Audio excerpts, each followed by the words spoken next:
Түркістан, түркі әлемінің рухани астанасы. Еуропа мен Азияны тоғыстырған Ұлы Жібек жолының күре тамыры. Киелі өңірді түлетіп, шетелдік туристерге тарихымызды танытып жүргендердің бірі Абайхан Рысбаев.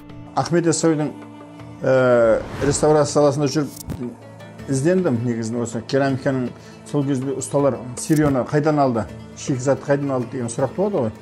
Сөйтсек осы бір радиусы 50-60 километр аумағында барлығы тұнып тұр.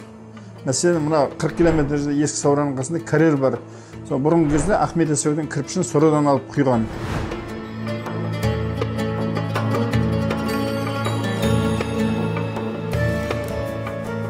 Ағамыз Алматыдағы көркем сурет училищесінде оқыған. Қазір туған жері Түркістанда қайта жаңғырту шеберханасында еңбек етеді. Шәкірт тәрбиелеп жүр. Мәселен, мына орта ғасыр керамикаларды мен зерттеймін өзім. Мына Отырар, Сауран, Тараз қалаларының, Сарайшық қалаларының құмыралары бар. 11-12 ғасырда дамыған. Сол кездегі құмыраларды қарап тұрсаңыз, қазіргі шеберлер оны жасай алмайды. Өйткені олар шыңына жеткен. Саздан жасалған балбал, саз сырнай, құмыралар әлгі заманнан бері үзілмей келе жатқан кәсіп. Бағзы заманда елдің тұрмысымен бірге дамып, ұрпақтан ұрпаққа жалғасып отыр. Алайда бұл өнерді деструктивті діни ағым жақтастары жақтырмай, ағамызға тіпті сес көрсеткен.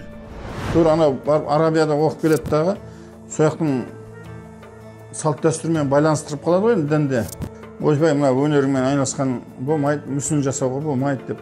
Мен де ана түйе адам үстіне отырған адамдарын жасаймын ғой негізінде.